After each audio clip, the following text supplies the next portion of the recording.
Il est très bien connu que les banques refuseront de vous accorder un prêt d'1 million de dollars pour acheter leurs propres actions, mais seront prêtes à vous accorder un prêt de 2 millions de dollars pour acheter une propriété de 3 millions. Qu'est-ce que cela vous dit au sujet de l'immobilier? Dans cette vidéo, nous allons explorer le monde de l'immobilier et découvrir comment gagner de l'argent du point de vue d'un investisseur et d'un développeur. Et sans plus tarder, plongeons dans le vif du sujet. Commençons par l'investisseur immobilier. Vous avez sûrement déjà entendu dire que l'immobilier est l'un des moyens les plus sûrs de faire croître votre argent. Eh bien, c'est vrai. En tant qu'investisseur immobilier, votre but ultime est d'acquérir des propriétés en utilisant l'argent d'autrui. Ainsi, il est important de construire de bonnes relations avec les banques puisqu'elles vous accorderont de nombreux avantages lors de l'acquisition de vos futures propriétés. Le succès de tout investisseur immobilier repose essentiellement en 4 étapes. La recherche du marché consiste à évaluer la demande de logement et les facteurs économiques qui pourraient influencer le marché immobilier où vous souhaitez investir. Ces facteurs peuvent être aussi simples que l'installation d'une nouvelle ligne de bus ou l'introduction d'une nouvelle équipe sportive qui augmenteront la valeur des maisons et des loyers. This one, so far right now, according to today's climate, I've already made $25 million of equity on the house that I own. Messi just moved right next to my house. Everybody wants to be in our community. It's a gated community on an island with only one way to go. Very safe, very protected. Un des éléments clés est de savoir comment financer vos propriétés de manière intelligente. C'est-à-dire obtenir un financement adéquat à un taux d'intérêt favorable afin de maximiser vos profits. Il est important de comparer les taux d'intérêt de différentes banques pour obtenir les conditions les plus favorables et de déterminer si les taux d'intérêt fixes ou variables conviennent le mieux à votre stratégie d'investissement. Un prêt hypothécaire à taux fixe maintient le même taux pendant toute la durée du prêt. Donc, disons que vous obtenez un prêt à taux fixe de 30 ans avec des paiements mensuels de 2 000 $ cette année. Vous continuerez à effectuer ces mêmes paiements comprenant le capital et les intérêts pendant les 10, 20 et 30 prochaines années.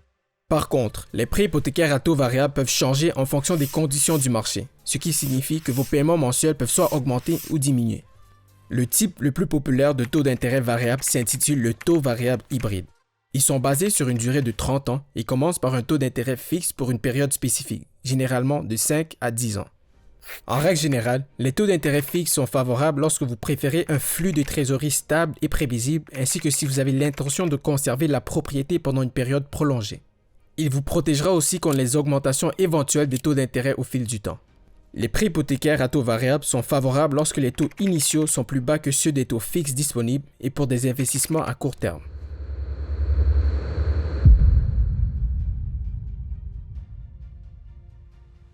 Après avoir reçu le OK pour un prêt hypothécaire, il suffit de choisir des propriétés qui présentent un potentiel d'appréciation à long terme et qui peuvent rapidement être occupées par des locataires. Et bien sûr, négocier le prix d'achat pour obtenir la meilleure offre possible.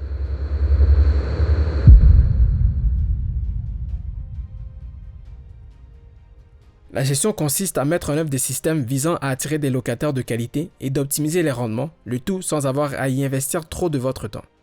Passons maintenant à la perspective du développeur immobilier, également appelé promoteur immobilier. Leur rôle englobe l'acquisition, la recherche de financement, la gestion du processus de construction et enfin la concrétisation des projets immobiliers. Ils travaillent en collaboration avec des architectes et des investisseurs afin de maximiser la valeur et la rentabilité des opérations immobilières. Un exemple parfait de promoteur immobilier est Donald Trump, avec ses chaînes d'hôtels et de bâtiments résidentiels, notamment le Trump Tower à New York. La réussite d'un promoteur immobilier comporte plus d'étapes variables que celle d'un investisseur.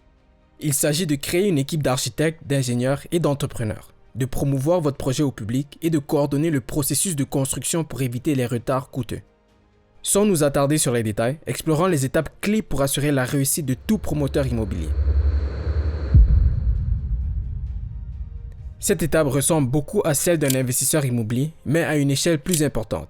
Il s'agit d'analyser les tendances du marché et de découvrir des stratégies ingénieuses pour répondre aux besoins de la zone ciblée. Si vous avez bien saisi cette étape dans le cadre d'un investisseur immobilier, vous le comprendrez également dans le contexte d'un promoteur immobilier. Donc, je ne m'attarderai pas trop sur ce sujet.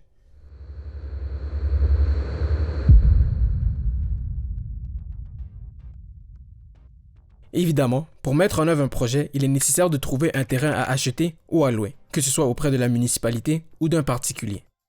Ce terrain doit non seulement correspondre au projet envisagé, mais aussi être proposé à un prix raisonnable. Ainsi, il est essentiel de négocier les droits sur ces terrains à des conditions avantageuses. Comme Trump l'a expliqué dans son livre The Art of the Deal, la notion la plus erronée en immobilier est l'idée que le succès réside uniquement dans l'emplacement du projet. En fait, vous n'avez pas besoin du meilleur emplacement. Ce dont vous avez vraiment besoin est la meilleure offre. Vous pouvez compenser pour l'emplacement à travers la promotion et en jouant sur la psychologie des individus. Vous risquez de faire une mauvaise affaire en dépensant des sommes astronomiques pour acquérir un terrain à un meilleur emplacement, tout comme vous pourrez commettre la même erreur en achetant à un mauvais emplacement pour un bas prix. Ce qu'il faut absolument éviter, c'est de payer trop cher, même si cela vous pousse à renoncer à un site très intéressant.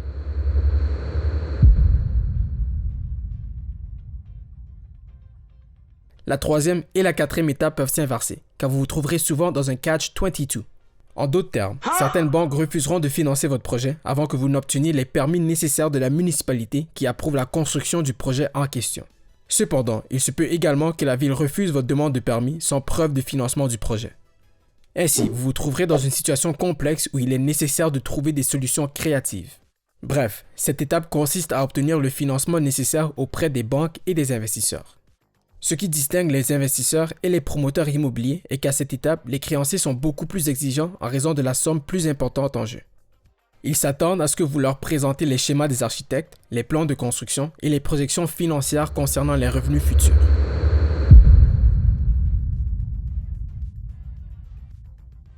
Enfin, il s'agit de présenter votre projet à la municipalité ou aux autorités compétentes afin d'obtenir les permis de construction nécessaires à sa réalisation. Il est essentiel de se conformer aux règlements locaux et aux normes de construction. À ce stade, la consultation d'un avocat spécialisé dans le domaine pourrait s'avérer particulièrement utile. C'est ainsi que se termine notre exploration sur le monde de l'immobilier. Que vous soyez un investisseur cherchant à générer un revenu passif ou un développeur ambitieux de construire les bâtiments de vos rêves les plus audacieux, l'immobilier représente une opportunité véritablement accessible à tous. D'ailleurs, il est important de noter que 90% des millionnaires attribuent leur succès à leurs investissements immobiliers. Avant de conclure, n'oubliez pas de partager cette vidéo avec tous ceux fascinés par les investissements immobiliers. À très bientôt.